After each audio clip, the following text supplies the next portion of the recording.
Hello everyone, once again welcome to my YouTube channel learn with SF. आज हम कुछ small daily use English sentences देखने वाले हैं जो हमें काफ़ी यूज़फुल हो सकते हैं। स्पेशली ये लेसन यूज़फुल होने वाला है बिगिनर्स के लिए जिन्होंने जस्ट इंग्लिश सीखना शुरू किया है और वो इंग्लिश में महारत हासिल करना चाहते हैं। So let's start with the video. आपने कभी सुना है इस बारे में? इसे इंग्लिश में कहेंगे have you ever heard about it.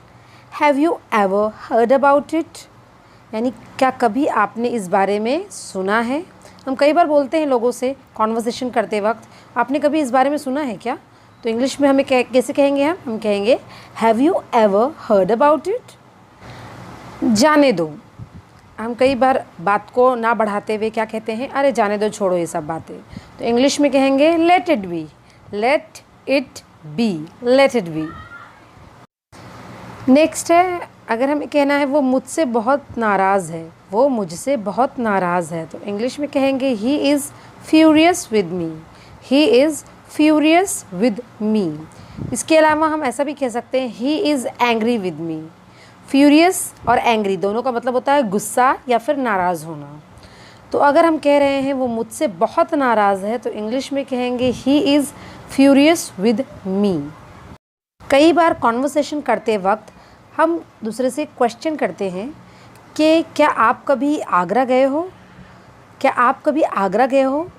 इस क्वेश्चन को अगर इंग्लिश में पूछना है तो हम कहेंगे have you ever been to Agra. Have you ever been to Agra. यहाँ पे हम आगरा की जगह कोई भी नाम लिखकर किसी भी सिटी प्लेस का नाम पूछकर क्वेश्चन को फ्रेम कर सकते हैं। जैसे have you ever been to Taj Mahal, have you ever been to Kolkata, like this. तो डिफरेंट प्लेसेस का नाम पूछकर हम इस सेंटेंस को मुकम्मल कर सकते हैं, कंप्लीट कर सकते हैं। मुझे ऐसा नहीं लगता। कई बार अपने फ्रेंड से, फैमिली मेम्बर से, रिलेटिव से बात करते हुए कहते हैं ना, अपना सजेशंस देते हैं, मुझे ऐसा नहीं लगता। तो इंग्लिश में कहेंगे I don't think so. I don't think so. Next है मेरे पास समय नहीं। मेरे पास बिल्कुल भी वक्त नहीं या फिर समय नहीं। इंग्लिश में कहेंगे I have no time. I have no time. या फिर हम इस तरह से भी कह सकते हैं I don't have time. I don't have time या फिर I have no time. Next sentence है व्हाट डू यू मीन।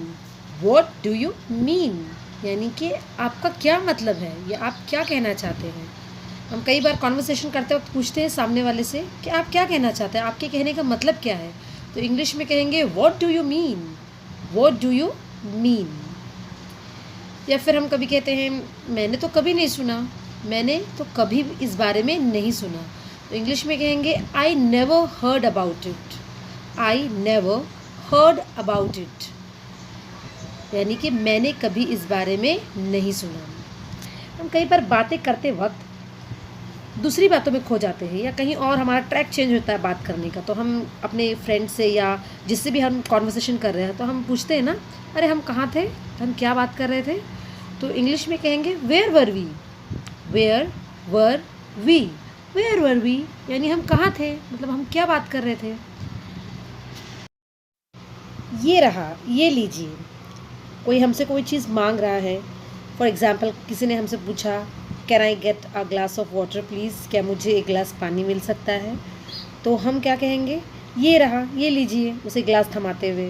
तो इंग्लिश में हम कह सकते here it is. Here it is यानी ये रहा या फिर ये लीजिए।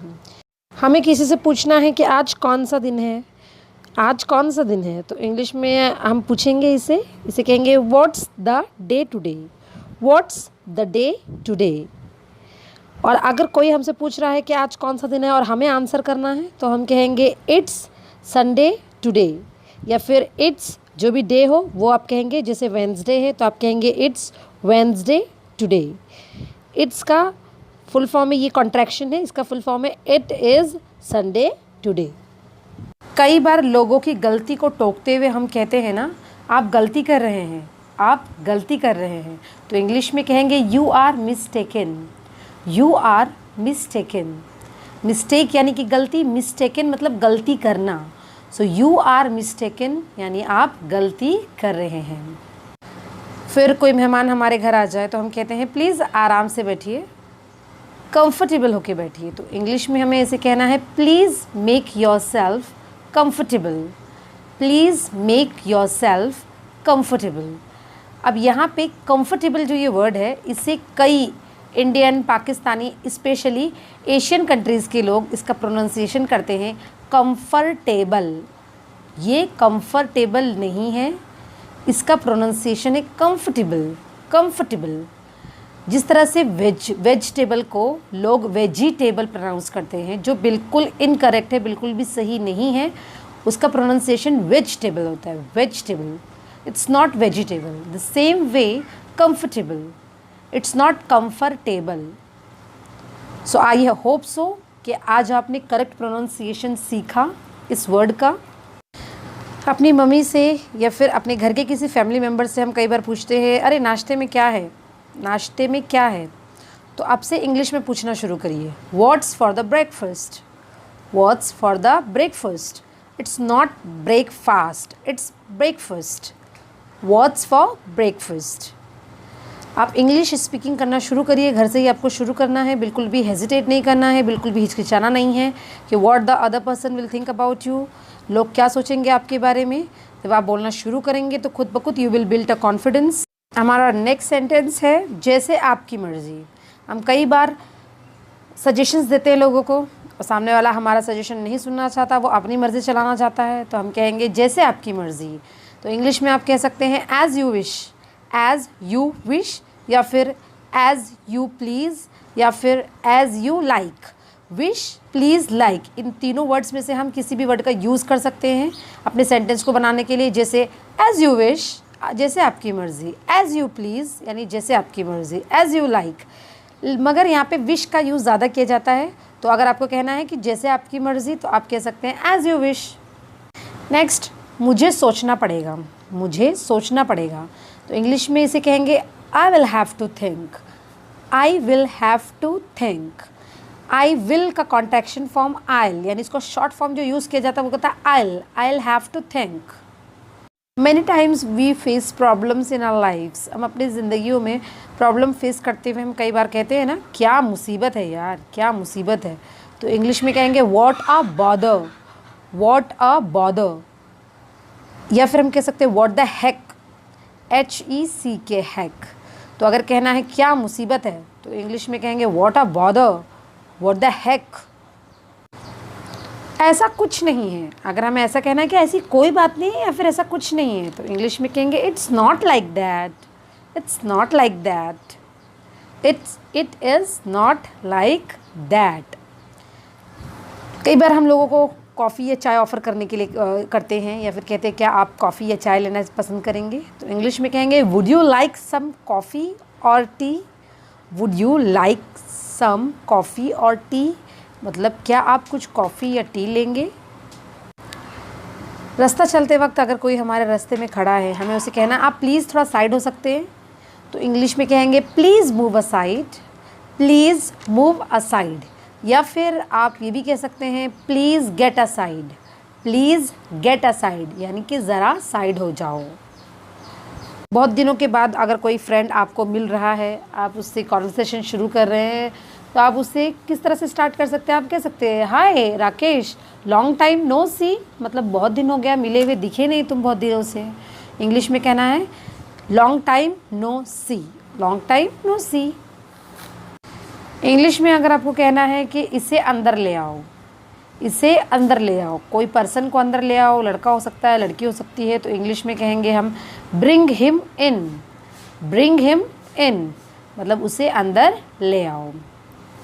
हरगिज़ नहीं, बिल्कुल भी नहीं, इंग्लिश में कैसे कहेंगे not at all, not at all, not at all, not at all, यानी हरगिज़ नहीं, बिल्कुल नहीं। डरो मत, डरो मत, कोई किसी से डर रहा है, कोई हॉरर मूवी देखते हुए डर रहा है, तो आप इंग्लिश में कहेंगे don't be scared, don't be scared, यानी डरो मत।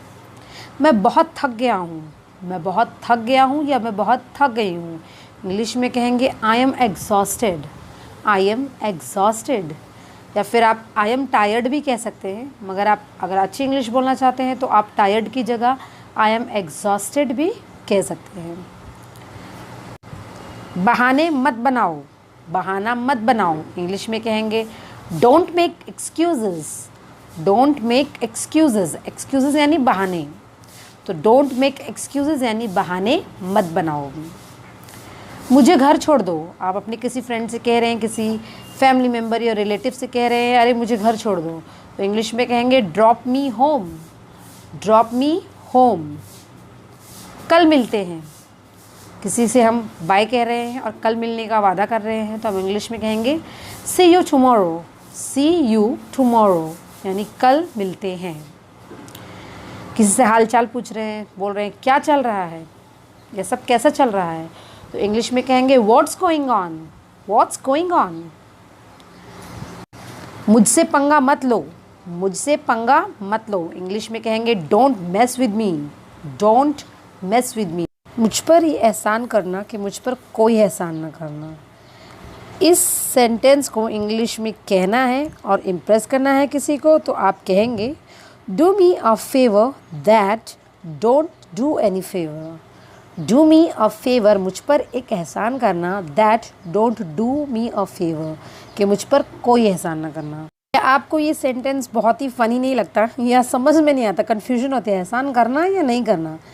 कि आपको याद आया ये सेंटेंस या फिर ये डायलॉग कौन सी मूवी का था? इसे कमेंट सेक्शन में लिखकर ज़रूर बताइएगा कि ये डायलॉग कौन सी मूवी का है। कई बार हम लोगों को गुस्से में कह देते हैं अरे अपना दिमाग इस्तेमाल करो, अपना दिमाग इस्तेमाल करो, तो इंग्लिश में कहेंगे use your brain. Use your brain. अपना ब्रेन, अपना दिमाग इस्तेमाल करो।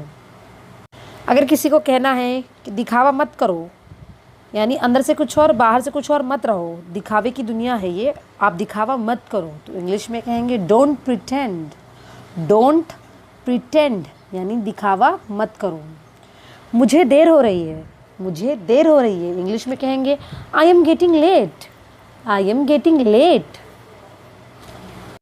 मुझे जाना होगा, इसे इंग्लिश में कहना है तो हम कहेंगे I have to go. I have to go यानी मुझे जाना होगा। मान लीजिए कोई इंसान आपको अपना कुछ प्लान सुना रहा है जो बहुत ही अच्छा है, या फिर कोई आइडिया बता रहा है जो आपको बहुत अच्छा लगा, तो आप बोल सकते हैं साउंड्स ग्रेट। साउंड्स ग्रेट यानी बहुत ही अच्छा लगा। फिर अगर आपको कहना है कि आपने सारी हदें पार कर दी, आपने सारी हदें पार कर दी, तो इंग्लिश में कहेंगे you crossed all the limits.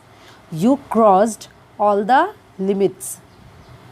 मेहमान आते हैं हमारे घर पर, तो हम उन्हें खाने के लिए जब ऑफ़र करते हैं, वो अगर हेसिटेट करते हैं, चीज़ों को उठाते नहीं या खाना शुरू नहीं करते, तो हम कहते हैं ना अरे आप कुछ खाते क्यों नहीं, कुछ लीजिए ना, आप कुछ खाते क्यों नहीं, तो इंग्लिश में कहेंगे why don't you eat something. Why don't you eat something. Why don't you eat something. आपको अगर किसी पर बहुत तेज़ गुस्सा आ रही है और आपको उसको कहना है, अब एक लफ्ज़ भी मत बोलना, एक शब्द भी मुंह से मत निकालना, इंग्लिश में कहेंगे don't utter even a single word. Don't utter even a single word. Don't utter even a single word. अब गुस्से में कहेंगे बिल्कुल भी एक शब्द मत बोलना, तो इंग्लिश में कहकर देखिए कैसा लगता है, don't utter even a single word. इससे छुटकारा पालो। कोई चीज़ आपको अच्छी नहीं लग रही है, आप बहुत परेशान हो चुके हैं और आपको उस चीज़ से छुटकारा चाहिए, कोई आपको सजेशन कर रहा है कि आप इससे छुटकारा पालो, तो इंग्लिश में कहेंगे get rid of this. Get rid of this. Get rid of this यानी इससे छुटकारा पालो। मान लीजिए आपके घर में एक फैमिली गेट टुगेदर है, सब फैमिली मेम्बर्स इकट्ठा हुए हैं पार्टी मनाने के लिए, और अचानक से कोई वहाँ से गायब हो गया, तो आप उससे पूछ सकते हैं वेयर वर यू, तुम कहाँ थे, और वो पर्सन आपसे कह सकता है अरे मैं तो आसपास ही था, तो इंग्लिश में वो आपसे कैसे कहेगा I was around. I was around मतलब मैं आसपास ही था। I was around. टाइम ख़त्म हो गया। एग्जामिनेशन में खासकर ऐसा होता है कि टाइम का पता ही नहीं चलता है। टीचर लास्ट मोमेंट पे हमसे कहते हैं ना टाइम्स अप। टाइम्स अप यानी टाइम ख़त्म हो गया, वक्त ख़त्म हो गया।